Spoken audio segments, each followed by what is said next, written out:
Oke, thank you semuanya. Pada kesempatan kali ini saya akan menjelaskan mengenai kapasitas geser beton ya, terutama perubahannya akibat CI 318/19 yang terbaru.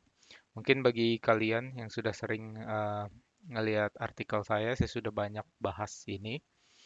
Pada kali ini saya coba bahas dalam format yang berbeda, itu dalam bentuk video. Dan juga ada beberapa update yang ingin saya jelaskan mengenai ACI 318/19 ini. Backgroundnya ini kalian bisa lihat di Concrete International Magazine, majalah. Itu ada artikel dari Profesor Colin dan rekannya, yaitu tentang the challenge of predicting shear strength of the very thick slab. Ini ada di internet, kalian bisa download sendiri. Ini tahun 2015 akhir keluarnya ya. Ini tentang bagaimana eh, kapasitas geser dari beton untuk elemen yang begitu tebal ya. Kalau misalnya kalian lihat sampelnya di belakang itu, coba pakai pointer bentar. Nah, ini orang, ini scale-nya akan terlihat bahwa bagaimana reduksi dari kapasitas geser untuk elemen yang sangat tebal itu terlihat sekali ya. Dari sini ACI sebenarnya sudah mulai nggak menggunakan secara full lagi eh, penggunaan FC sama dengan 0,17 akar FC prime BW kali D itu. Ada sesuatu yang menjadi kehati-hatian gitu, terutama untuk elemen yang tidak menggunakan tulangan geser. Ini bisa langsung dibaca aja, sangat menarik. Selanjutnya tambahan, kalau bagi yang belum baca, ini bisa lihat di website saya. Itu ada dua part, Toronto Deep Test. Ini part satu, ada part 2. Ya, penjelasan tentang sebenarnya ini penjelasan singkat mengenai artikel yang tadi sebelumnya. Nah, ini yang menjadi background utama kenapa ada perubahan di 318/19 ya. Nah, ini sorry, videonya saya geser mungkin. Nah, mengapa rumus kapasitas geser beton harus diganti? Ini terlihat grafik database dari banyak sampel beton yang dites. Dites kapasitasnya, ini sumbernya kalian bisa lihat untuk balok beton tanpa ties ya. Jadi kalau misalnya nilainya satu itu kapasitas geser tes sama kapasitas geser dari ACI 318/14, yaitu ini rumus ini 0,17 akar FC kali BW kali D itu pas sesuai. Kalau di bawah berarti nggak konservatif atau nggak safe. Kalau di atas berarti konservatif gitu ya. Terlihat bahwa sampelnya itu ada di 500 ke bawah ya, depth 500 ke bawah. Makanya sampelnya itu valid, terlihat kalau dia valid di 500 ke bawah. Setelah 500 ke bawah, walaupun sampelnya sedikit, tapi terlihat ya bahwa ada tren, ini garis merah ini trennya. Trennya bahwa kapasitasnya itu menurun, kapasitas FC-nya ini. Ya, kan tanpa touch ya, jadi FC doang. Menurun, dan terlihat kalau misalnya dia makin dalam lagi, makin tinggi-tinggi lagi sectionnya, dia makin menurun gitu, kapasitas gesernya. Ini selanjutnya ada faktor kedua, yaitu faktor tulangan geser, tulangan lentur. Ini rasio tulangan beton, tulangan tariknya ya. Terlihat ini trennya garis merah. Ini untuk balok beton dengan ties dan tanpa ties, jadi dua-duanya ya. Terlihat bahwa untuk tulangan-tulangan rendah, tulang-tulangan tarik yang rendah, itu nggak konservatif, nggak safe gitu kan. Setelah setelah 1%-an lebih itu, baru dia udah mulai rumus Asia 318/19 baru dia mulai safe gitu. Ya, kenapa ini bisa dijelasi? Karena semakin banyak tulangan lentur, itu artinya crack width semakin rendah. Crack width akibat tarik ya. Kalau misalnya dia semakin rendah, agregat interlock jadi makin bekerja ya. Kalau misalnya dia semakin sorry, kalau semakin banyak agregat interlock masih makin bekerja karena crack width mengecil ya. Kalau dia kecil, crack width-nya besar, agregat interlocknya nggak bekerja, sehingga kapasitas gesernya turun. Jadi ada dua faktor itu yang dipertimbangkan di ASIA 31819. Nah, kalau misalnya sebelum-sebelumnya kalian lihat ada yang warna biru-biru ini yang outlier, kalau misalnya dilihat di grafik sebelumnya, terlihat yang titik biru, sampel-sampel biru, ini aman semua ya, di atas satu. Terus yang depth faktornya ini juga biru-biruin di atas satu semua, berarti artinya aman. Itu untuk sampel yang upper D-nya kurang dari 2,4. Ini upper D-nya. Jadi lokasi point ke D eh, itu kecil gitu ya. Jadi ini udah masuk ke ranah strut and tie sebenarnya. Nggak bisa lagi kita ambil kayak lentur seperti biasa, balok biasa ya. Ini terlihat kalau misalnya untuk upper D-nya semakin kecil, kapasitasnya naik signifikan ya. Tapi kalau udah duaan ke atas, dia udah mirip kayak balok biasa. Nah, ini yang akan diperkenalkan di ASIA 31819. Ya, mungkin sebagian dari kalian sudah tahu, itu ada namanya size effect factor. Jadi ini untuk consider yang tadi, yang grafik yang ini. Grafik yang ini, penurunan akibat size. Jadi kalau dilihat di grafik sebelumnya terlihat ya, kalau misalnya di awal-awal dia turunnya signifikan, habis itu baru dia udah mulai agak melandai ya. Nah, ini terlihat kalau misalnya reduction factor ini udah mulai bekerja sekitar di 0,3. Ini 0,3 meter. Setelah itu dia reduction. Nah, bayangkan kalau misalnya kalian punya dinding gitu, dinding basement tebal 1 meter, itu udah kena reduction factor 0,65 gitu. Kalau misalnya rough atau pile cap bisa sampai 2 meter itu udah 50% ya. Ini rumusnya. Lalu untuk consider tulangan tarik tadi, ada efek tulangan tarik rasionya itu rumus yang 0,17 akar FC prime itu diganti jadi ini. Ya. Jadi nilainya nggak fix 0,17, tapi nilainya tergantung tulangan longitudinal. Terlihat bahwa nilai ini sama dengan 0,17 kalau tulangan tariknya itu ada di 1,5%. Dan percayalah 1,5% ini besar sekali.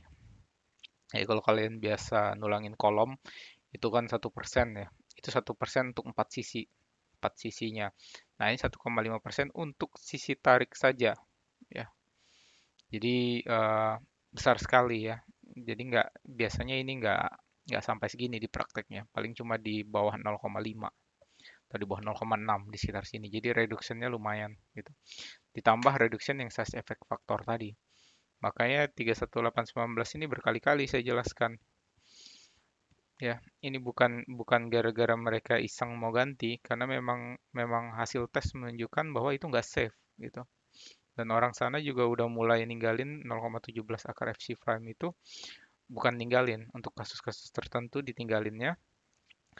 Karena memang apalagi setelah yang 2015, setelah concrete test di Toronto itu, karena memang nggak safe gitu. Jadi kita jangan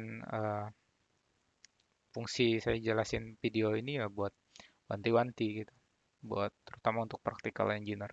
Nah, ini nanti yang akan berubah ya. Jadi di 31819 kalian bisa lihat di tabel sini. Nah, yang berubah itu VC, kapasitas gesernya akibat betonnya ya. Jadi ada dua kriteria. Kalau misalnya kalian nggak pakai tulangan geser atau tulangan gesernya kurang dari tulangan geser minimum, kalian harus pakai rumus yang nomor C ini ya. Nah, kalau misalnya kalian pakai rumus yang C ini, dia ada dua reduction factor. Satu, kalian kena depth reduction factor. Dua, kalian nggak bisa pakai 0,17. Kalian pakai 0,66 PY pangkat sepertiga yang nilainya tadi terlihat ya di grafik ya. Kalau misalnya tulangan lenturnya kurang dari 1,5 nilainya turun gitu. Makanya ada dua kali penurunan di sini. Kalau ini untuk kasus struktur beton yang nggak ada tulangan gesernya atau tulangan gesernya sangat minimum ya. Dan ini signifikan. Kenapa? Yang pertama, ada dua kali penurunan. Tadi dua kali faktor penurunan. Terus penurunannya tadi kalian lihat faktornya itu signifikan. Kalau apalagi misalnya untuk section yang depth-nya lebih dari satu dan tulangannya rendah.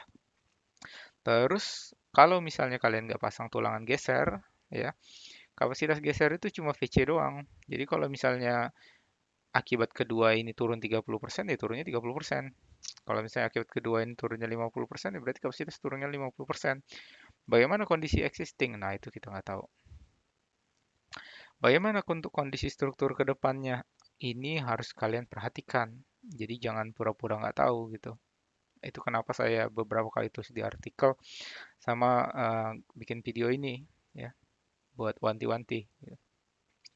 Kalau kalian kasih tulangan geser, jadi ada tulangan gesernya, kalian bisa milih entah pakai rumus yang awal 0,17 akar fc prime atau pakai rumus yang ini. Ini nggak ada defaktornya yang ini ya. Jadi cuma ada tulangan longitudinal aja. Jadi ini boleh milih. Nah, kalau gitu kalau misalnya kita pilih yang ini sama seperti yang dulu nggak apa-apa dong. Iya, aman berarti. Jadi buat kasus-kasus yang kalian sudah pasang tulangan gesernya, kalian udah bisa tidur tuh. Misalnya basement wall yang lebih dari 1 meter, kalian pasang tulangan geser minimum atau lebih dari minimum gitu. Atau rough gitu kan. Kalian kasih tulangan geser, berarti kemarin-kemarin udah aman. Cuma yang nggak ada itu yang masalah gitu. Dan ke depannya ya kalian harus consider ini. Kalau kalian nggak mau pasang ya kalian pakai penalti yang ini gitu. Nah, kenapa ini boleh keduanya? Karena kalian bisa manfaatin kelebihan gitu, kelebihan dari 0,17. Kalau di grafiknya tadi kan terlihat ya. Kalau misalnya kalian pasang tulangan lenturnya itu lebih dari katakanlah 1,8 kan bisa ngambil lebih dari 0,17 gitu. Jadi bisa ada benefitnya. Cuma ya nggak praktikal sih kalau tulangan lenturnya sebanyak itu gitu. Ya. Jadi penalti itu tadi yang paling-paling sangat consider itu untuk kasus yang C. Nah, kalau misalnya kalian nggak ada tulangan geser, ini signifikan turunnya. Nanti saya tunjukin kalian lewat contoh, terutama untuk section yang tebalnya signifikan. Gitu. Dan thickness-nya dikontrol oleh kapasitas geser. Bagaimana dengan two-way shear? Tadi saya kan kasih tahu tentang one-way shear ya. Selanjutnya, nah ini two-way shear. Two-way shear itu pancing shear. Kalian mungkin udah familiar, ada 3 equation, ambil paling besar, sorry, ambil paling kecil, biasanya paling kecil yang ini nih. Ya tergantung shape juga, shape kolom sama lokasinya, ya Mas. Nah, di sini ada faktor baru. Nah, reduction factor size-nya itu masuk ke sini, ya. Jadi kena juga di reduction ini, reduction size factor. Nah, kalian kan lihat tadi grafiknya kan lebih dari 300 penurunan ya. Kalau plat kalian itu drop panelnya yang pancing shear drop panel di sekitar kolom, nah itu kena ini pasti. Karena drop panel kan biasanya lebih dari 300 ya. Atau misalnya kalian mau ngecek pancing shear-nya rough atau pile cap gitu kan. Ini pasti kena. Ya. Lalu bagaimana dengan pengaruh tulangan longitudinal? Tulangan longitudinal tadi kan di one way shear ada. Nah, gimana kalau misalnya di two way shear ini?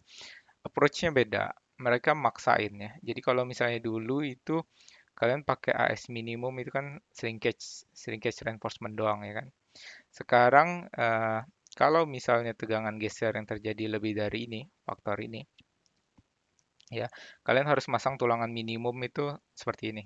Ya, ini rumusnya 0,42 ini tegangannya, terus base slab nanti dijelasin base slab ini B0 itu area pancing shear-nya, faktor eh, faktor lokasi, terus reduction factor dan Fy. Ya, jadi tulangan minimumnya dipaksa harus disamain. Jadi kalian nggak perlu pakai reduction factor di akibat tulangan lentur lagi di two shear.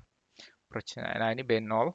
Jadi kalau misalnya nggak ada drop panel itu sekitar base slab sorry, sekitar 1,5 projection dari muka kolom. Ini kalau edge. Nah, kalau misalnya ada drop panel, itu ambil minimum dari projection dari ujung drop panel 1,5 H thickness of the slab atau 1,5 H drop thickness dari H drop. Mana yang paling kecil gitu. Ini kalau yang di edge-nya lebih kecil dari ini ya langsung diambil aja. Nah, ini saya kasih example. Ini diambil dari SP1714. Jadi masih yang versi yang lama. Ini two-way slab atau kasus two-way slab. Jadi ini ada balok, balok terus ada plat, plat satu arah ya ke arah sana. Ya, jadi kalian harus cek geser di sini ya. Kita lihat kasusnya. Misalnya span-nya 4,3 meter, live load 490, lumayan besar, slabnya juga agak tebal, 175 mili, FC 35, ini tulangannya. Ini D-nya, ya, tebal efektif. Kita B-nya ambil 300. Terus kita nggak pakai tulangan geser. Ini kasus nggak pakai tulangan geser. Ini tulangan longitudinalnya, meter persegi per meter dari yang ini tadi. Terus PU-nya 35. Kalau kita pakai ACI 31814, itu VC-nya biasa 0,17 akar FC kali BD. Ini lambda ini agregat faktor ya. Kalau pakai like wake, dia faktornya kurang dari satu. Cuma ini normal wake, kita dapat 101. Nah, lebih dari 35 kilonewton. Jadi kelihatan ya, kalau misalnya untuk flat itu memang geser itu nggak governable. Biasanya yang governable itu deformation sama tulangan lentur atau crack width. Nah, kalau misalnya kalian pakai ASIA 31819 ya kan, kalian nggak pakai tulangan geser, jadi kalian pakai profession yang C, rumus yang C, nah rumus yang ini. Nah, kalian lihat dulu tulangannya, rasionya, PY-nya dapat 0,0044 atau 0,44% ya. Jadi jauh dari 1,5%. Kalian nggak bisa pakai 0,17 low PY. Nah, langsung dimasukin sih. Oh ya, ini nggak masuk size faktornya karena dia 175, sorry, D-nya 150 ya.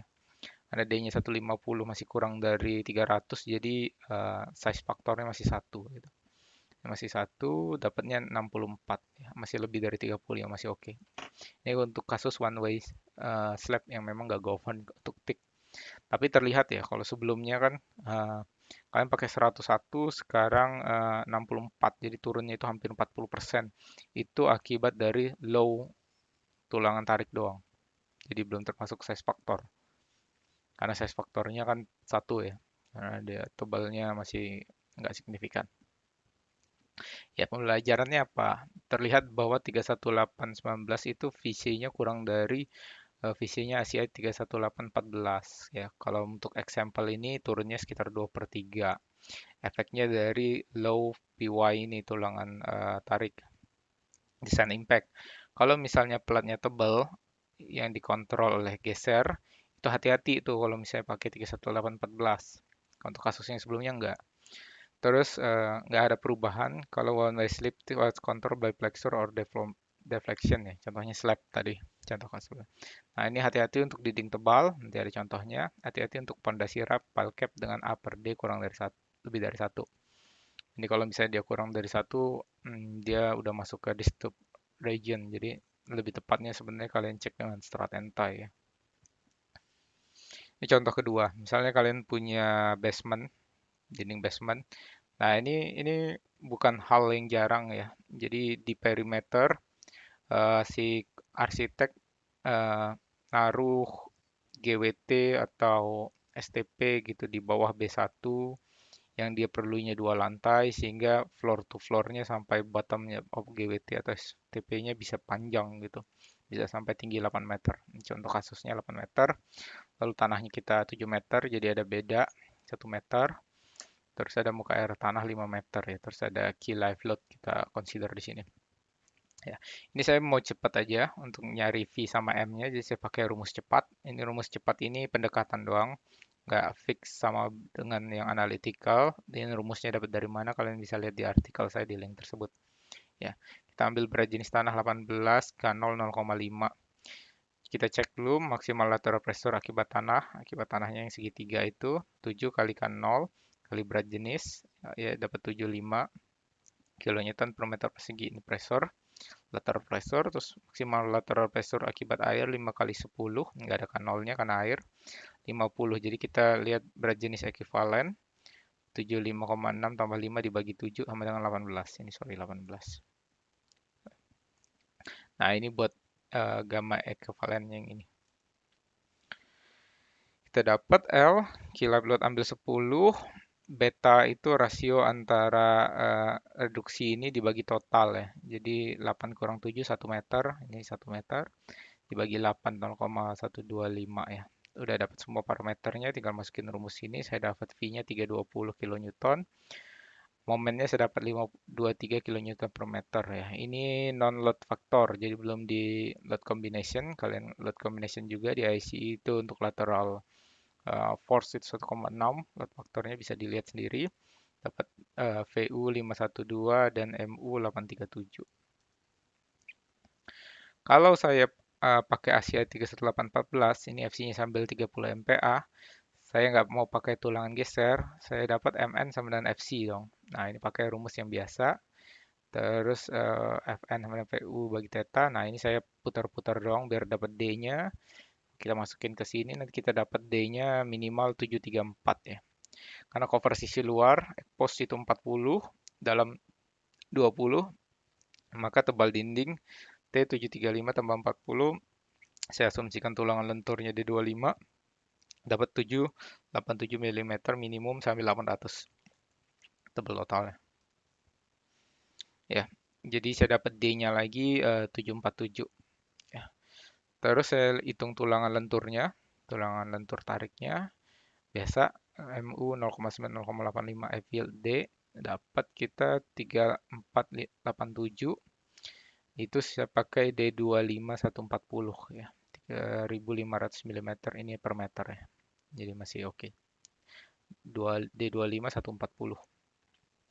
Terus kita lihat rasionya, itu bagi 747 dikali D dikali B, kita dapat 0,468 ya. Jadi mirip-mirip kayak yang tadi ya di one way, plat one way. Sekitar memang memang ada dikurang dari 0,6 biasanya untuk dinding sama slab.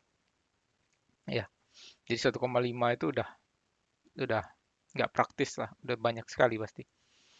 Ya, kalau misalnya kita pakai ASIA 31819, maka VN adalah kalian pertama cari dulu depth reduction factor karena dia udah lebih dari 300 ya kan.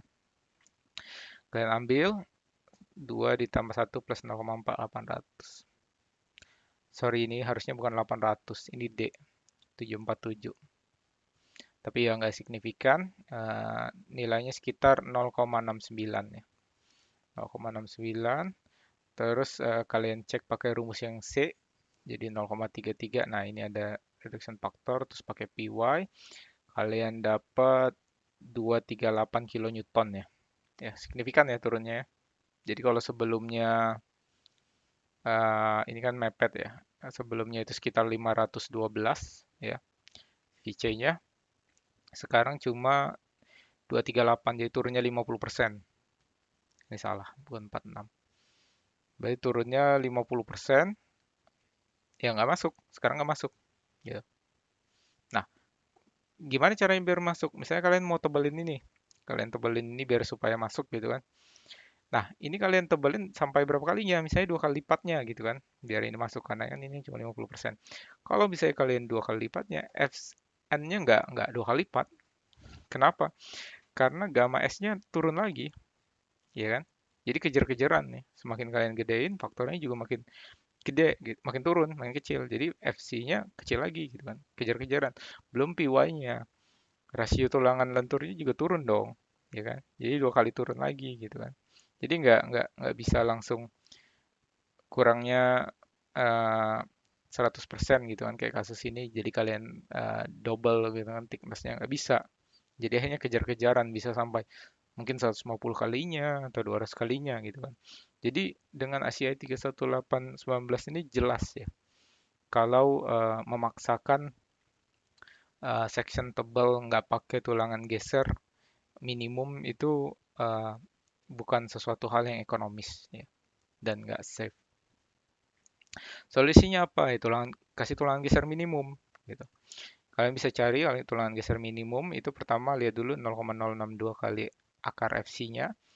0,34 berarti kurang dari 0,35, kalian pakai yang 0,35. 0,35 B kali FB kali S itu kalian dapat 0,3 kali 1000, kita ambil per 1000 lebar per 20. Nah, 280. Nah, ini 280 biar sama aja ya. Nanti dapat 250 mm kuadrat per meter, bisa digunakan D10. 280 kali 280. 280 ini saya ambil karena tadi kita pakai tulangan vertikalnya spasinya 140. Jadi ini kan harus kelipatannya biar kalian bisa eh, ini juga apa namanya, masang tulangan sirtaisnya ya. 280 mm ties vertikal dan 280 mm menyamping. Percayalah, kalau tulangan geser yang D10 jarak segini ini secara cost nggak ada apa-apanya dibandingkan kalian nambah tebelin dinding tadi sampai 2 kali lipat. 2 kali lipat bahkan lebih, ya kan? Karena tadi kejar-kejaran ya. Ya. Jadi ini kayak Asia 31819 ini kayak kasih tahu gitu, udah memforce kalau tulangan geser minimum itu sangat-sangat penting ya, ya. Sangat-sangat penting. Kalau misalnya kalian nggak mau pakai, terutama untuk section yang depth-nya signifikan ya sampai 1 meter lebih, ya sangat-sangat penting. Kalau misalnya kalian nggak mau pakai, ya kena penalti tadi, yang tebalnya bisa gila-gilaan gitu, ya. Jadi dilihat di example ini, turunnya sekitar 50% dari SC 31814. Ini akibat dua efek. Satu, tulangan lentur tariknya kecil. Satunya lagi akibat dari size factor ya. Desain dengan Asia 318 atau 31814 atau SNI Beton 2019 yang terbaru itu menghasilkan struktur tidak aman ya. Jadi bukan mereka iseng gitu kan, ganti code ini gitu kan. Karena mereka baru sadar gitu kalau ternyata memang nggak aman buat size yang gede gitu kan untuk one way shear. Dan untuk two way shear juga tadi ada reduction-nya, jangan lupa. Terus ini pesan saya, jangan tunggu SNI Beton 2024 ini kalau misalnya kita ambil 5 tahun baru diaplikasikan ya. Jadi jangan kalian pura-pura nggak tahu gitu ya. Kalau misalnya kalian nggak mau gitu, ya mau pengurangan tadi signifikan, apa solusinya? Pakai tulangan geser minimum ya. Pakai tulangan geser minimum, baik itu buat dinding tebal, baik itu buat pile cap atau roof yang gesernya signifikan gitu ya. Jadi kalau misalnya kalian sudah pakai tulang geser ini udah aman. Kalian pakai yang 31814 atau SNI Beton 2019 udah nggak masalah gitu. Udah reduction-nya nggak signifikan. Nggak, bukan nggak signifikan, malah nggak ada, bisa disamakan. Ya. Ini tambahan aja. Jadi ini kan eh, berhubungan juga ya. Karena kan kita ngelihat geser sekarang dalam bentuk slab ya. Suatu yang lebar gitu. Entah itu dinding atau slab gitu ya. Jadi ini tes baru-baru ini diaplikasikan juga udah di 31819. Kalau misalnya walaupun AS tulangannya itu masuk gitu ya, AS-nya itu masuk, cuma kalau nggak didistribusikan per lebar, misalnya untuk kasus ini AS-nya banyak nih, tulangannya udah sesuai dengan dihitung, cuma nggak didistribusikan di tengah-tengahnya ini, gitu kan. Jadi lebih baik kalau yang ini diameternya mungkin kecil atau spacing memanjangnya lebih panjang, cuma didistribusikan di penampang ya. Kalau ini enggak sama dia. Nah, itu kapasitas VS eksperimen sama VS aksi itu menurun. Jadi satu ini pas, di bawah itu nggak safe, atas itu safe. Ya, jadi terlihat kalau misalnya kalian nggak distribusikan secara penampang, itu malah bermasalah VS-nya ya. Ini outlier. Ini kalian bisa baca jurnalnya di situ. Makanya nanti di 31819 juga dikasih tahu kalau misalnya tegangan gesernya kurang dari 0,33 akar FC BW kali D di lokasi long length itu secara memanjang kalian bisa pakai D per 2 ini biasa yang dulu, tapi across-nya maksimum D. Jadi nanti secara penampang maksimal D. Ini pre-stress. Nah, kalau misalnya tegangan gesernya udah signifikan besar, nanti jarak dia D per 4 eh, secara memanjang dan secara penampang D per 2 atau yang terkecil dari 600 300 ini. Tadi kan saya pakai 280 ya. Jadi kalau dindingnya 1000 ya masih masuk D per 4, sekitar D per 4 lah. Tapi dicek lagi yang tadi tegangannya. Nah ini contohnya, ini yang tadi S secara memanjang ya. Ini beberapa tipe pendulangan. Oke, itu saja yang mau saya jelaskan untuk minggu ini ya. Uh, just untuk kalian tahu ya, kalau kalian beberapa, saya rasa ada di YouTube, ada presentasi dari Pamulu. Pamulu itu semacam kayak profesor di bidang konkret, dia ketua Asia 318 ini, jadi dia paling tahu ya. Itu di presentasi dia sekitar tahun, saya lupa 3000 sorry, 2017 atau 2016 gitu. Dia bilang kalau misalnya di semacam kayak TPKB-nya San Francisco atau di Los Angeles itu udah diaplikasikan gitu di US sana. Jadi reduction faktor akibat tulangan lentur dan akibat size faktor itu udah diaplikasikan bahkan sebelum ASIA 31819 itu muncul. Ya, jadi mereka nggak kaget ya. Kenapa mereka nggak masukin di 31814? Ini karena mereka masih jaim. Ya, kalau kalian lihat di Australian Code, kalau kalian lihat di Canadian Code, kalau kalian lihat di Eurocode, ya itu semuanya ada itu size reduction factor itu. Nggak tahu entah kenapa Asia 31819, 31814 nggak ada, baru ada di 31819 ini. Rasanya itu gara-gara tes dari Prof. Colin di tahun 2015 ini. Jadi itu memang banyak eh, menyadarkan ya orang-orang di sana. Jadi ya digunakan gitu. Karena ini masalah safe nggak safe ya. Oke, terakhir karena kita mau PSBB, jadi stay safe and healthy. Thank you semuanya.